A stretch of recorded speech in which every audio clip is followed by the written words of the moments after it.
ಭೀಮಾ ತೀರದಲ್ಲಿ ಮತ್ತೆ ಹರಿದ ನೆತ್ತರು. ಮದೀನಾ ನಗರದಲ್ಲಿ ಬಾಗಪ್ಪ ಹರಿಜನ ಭೀಕರ ಹತ್ಯೆ. ಕೊಡಲಿ ಸೇರಿ ಮಾರಕಾಸ್ತ್ರಗಳಿಂದ ಬರ್ಬರ ಮರ್ಡರ್.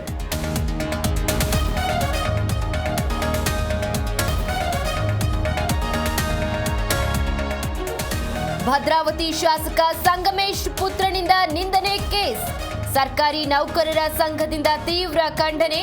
ಕರ್ತವ್ಯ ನಿರತ ಅಧಿಕಾರಿಗಳಿಗೆ ರಕ್ಷಣೆ ನೀಡುವಂತೆ ಮನವಿ.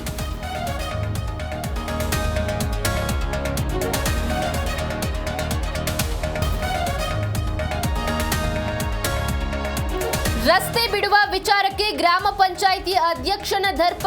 ಪ್ರಶ್ನೆ ಮಾಡಿದವರ ಮೇಲೆ ನಡು ರಸ್ತೆಯಲ್ಲೇ ಹಲ್ಲೆ. ಚಿಕ್ಕಬಳ್ಳಾಪುರ ಮುರುಗಾಮಲ್ಲ ಗ್ರಾಮದಲ್ಲಿ ಘಟನೆ.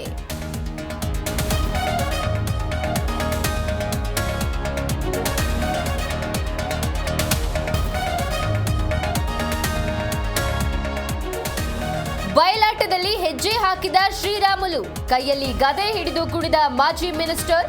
ಶಿಳ್ಳೆ ಚಪ್ಪಾಳೆ ಹೊಡೆದ ಅಭಿಮಾನಿಗಳು.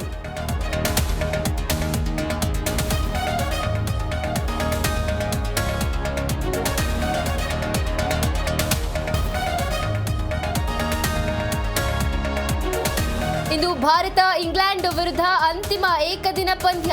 ಅಹಮದಾಬಾದ್ ನರೇಂದ್ರ ಮೋದಿ ಸ್ಟೇಡಿಯಂನಲ್ಲಿ ಮ್ಯಾಚ್. ರೋಹಿತ್ ಕೊಹ್ಲಿ ಮೇಲೆ ಎಲ್ಲರ ಕಣ್ಣು.